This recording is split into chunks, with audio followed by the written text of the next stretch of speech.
আজি গৰু বিহু বুলি ৰাতিপুৱাই আমি সোনকালে শুই উঠি গৰু বিহুৰ বাবে যাৱতীয় যিবোৰ বস্তু আমি যোগাৰ কৰিলোঁ, চাট বনালোঁ, আমি দীপতি মাটি যোগাৰ কৰিলোঁ, গৰুক গা ধুৱাবৰ বাবে আমি নদী পাৰলৈ লৈ গ'লোঁ গোটেই গাঁৱৰ ৰাইজ মিলি।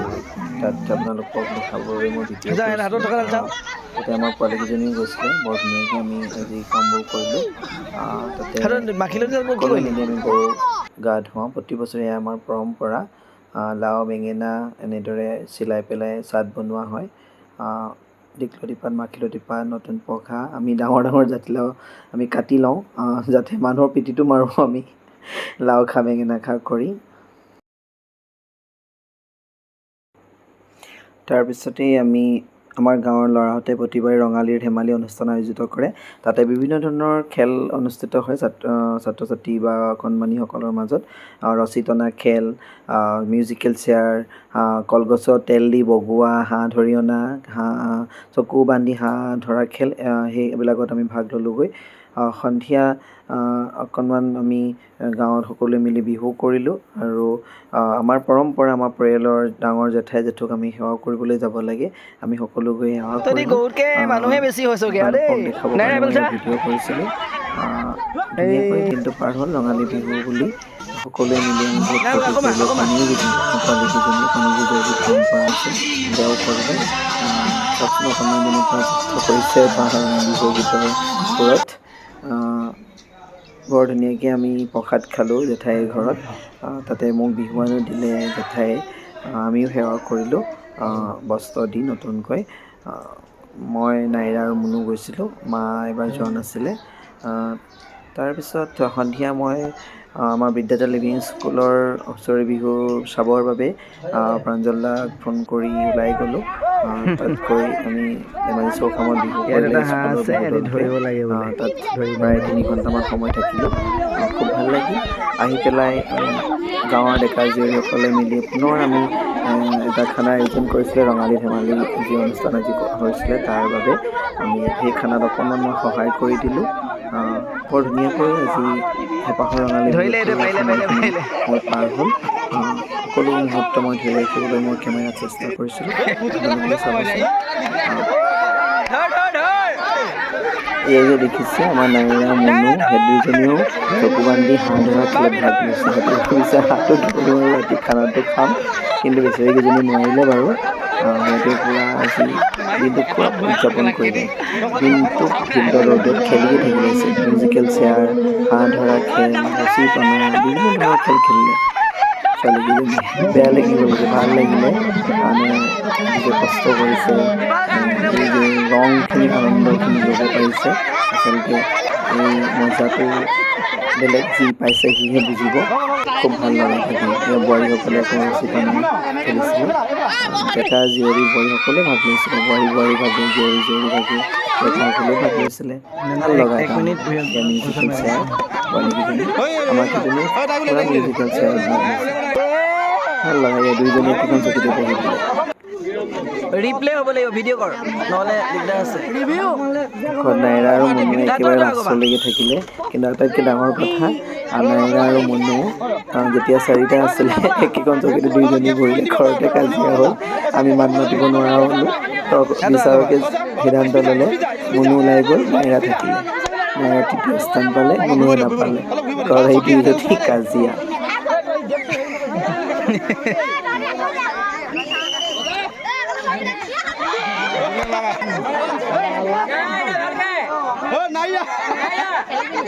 এয়া চাব দেই আপোনালোকে কেনেকৈ দুইজনে একেখন চকীতে বহিব। একদম হাঁহি উঠি যাব মানে। দুইজনে একেবাৰে একেখন চকীতে বহিলে পটককৈ বহি দিব।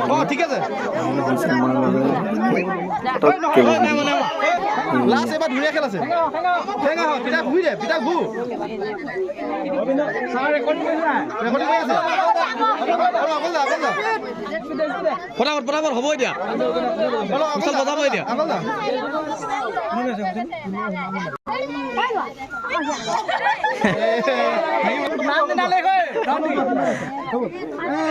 হ'ব আকৌ একজন হ'ব।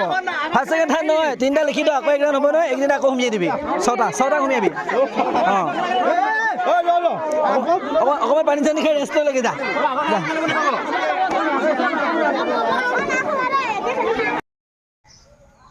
দিয়ক হৈ গ'ল গামোচাই গামোচা মুঠতে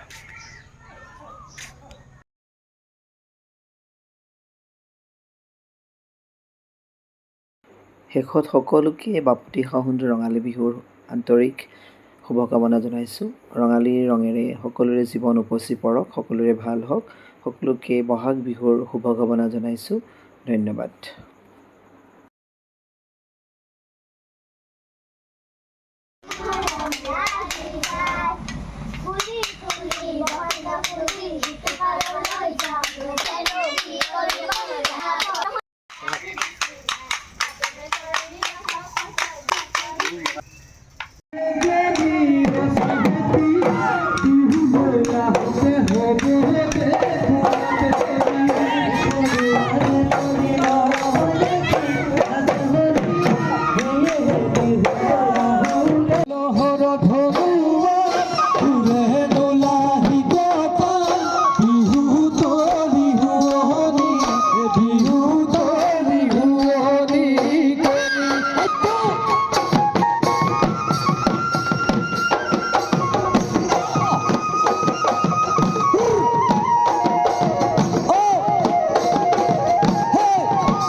খাবি দেই, গাত চাত পৰিব। জোল লাগেনে? আলু লৈ ল দে। বৰষুণ দিব নেকি এতিয়া? ঐ চবেই লৈ লৈ চব্জি। জোলহে লাগে নি? মাংস নালাগে? হৈ যাব এইফালে দে।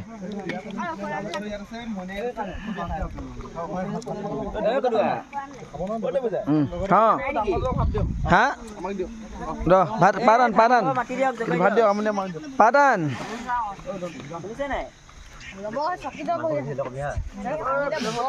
ৰঙালী ধেমালি খানা ন আমাৰ, হয়নে? ধুনীয়া হৈছে নে খানাটো? মজা। চবকে মাতি দে ভাত খাবলৈ। চুকে কাৰণে থকাকেইটা, বটল লৈ লৈ থকাকেইটা আহি যা। সেইটো বটল লৈ লৈ তই নাই এই বটল মই নাখা যদি কাঁহী পাত আপোনাক মই এইপিনি বাৰু এইবোৰ কাম কৰি পিনে ইমান ভাল কৃষ্ণ কৃষ্ণ বাপ লওক আৰু লওক আৰু লওক আৰু লওক শব্দটো আকৌ উলিয়াই দিলে যে ল অকণ ল হ'ব দিয়ক।